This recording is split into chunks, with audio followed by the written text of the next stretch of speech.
sesi nasıl yaptım? Beni takip edin. Evet, hepinize merhaba arkadaşlar. Şimdi sesimizi değiştirme konusuna geldik. Aklıma hiç fikir gelmedi, o yüzden video çekiyorum. Sesimi nasıl değiştireceğim? Bildiğiniz gibi Half-Life'da Heko Marines denen askerler var. Sesleri şuna benziyor. Evet. Bu sesi nasıl benzeteceğim? Başta verdiğim gibi olacak ses. Şimdi İlk başta yapmak için Audacity'den sesimizi kaydedelim. Deneme, deneme, deneme. Evet, ses dinleyelim. Deneme, deneme, deneme. Evet, güzel. Şimdi dosyadan dışa aktar, wow yapalım. Ama ilk önce ismini değiştirelim. Evet. İçine atalım. Sonra Vegas'ın. Buradan fazlalıkları keselim. Delete'e basalım. Evet. Sesi oynatalım. Deneme, deneme, deneme.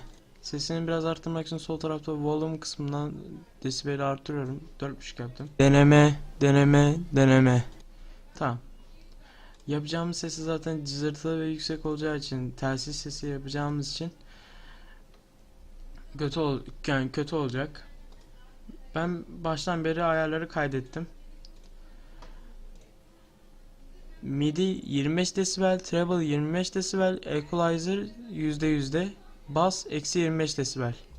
Kaydediyorum. Ses biraz cızırtı olacak, üzgünüm. Deneme. Evet.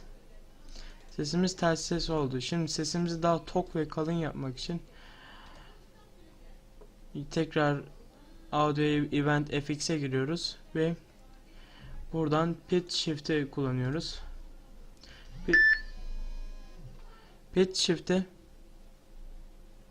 -6'ya ayarlayıp Preverse Duration'dan A6'ya ayarlıyoruz. Evet. Burada ben zaten kayıtlı olarak yapmıştım, Heko olarak. Evet, ses dinleyelim. Evet, gördüğünüz gibi olmuş oldu. Buradan wow olarak yapıyorum.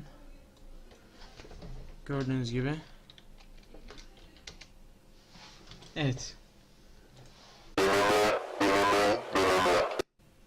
Gördüğünüz gibi olmuş oldu. Abone olmayı unutmayın. Görüşürüz arkadaşlar.